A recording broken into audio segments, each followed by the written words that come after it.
This video shows how to remove a media jam from the HP Latex 260 and Latex 280 printers, formerly known as the DesignJet L26500 and L28500.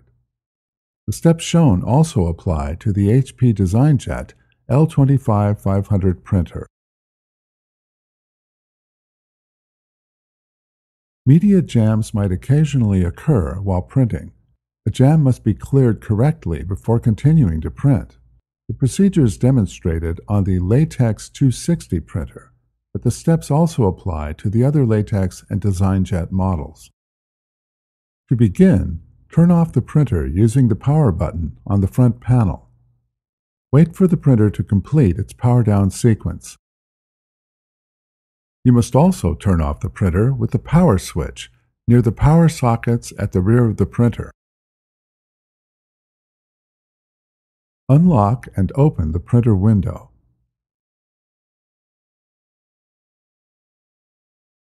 Be careful to avoid contact with internal components, which can still be hot.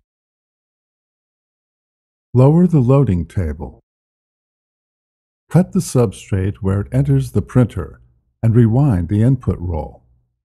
Use caution to avoid pulling the substrate from the input path, because this is the reverse of normal movement. Move the printhead carriage out of the way.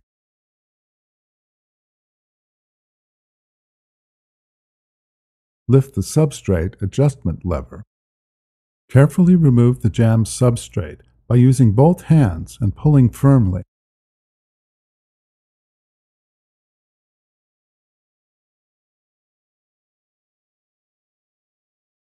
Make sure that there are no pieces of substrate left in the printer. Any loose pieces could cause more jams. Close and lock the window.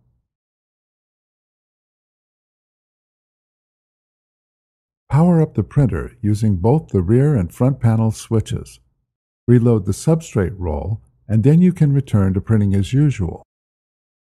You can find additional helpful videos at hp.com/support videos and on our YouTube channel, youtube.com/HP Support Advanced.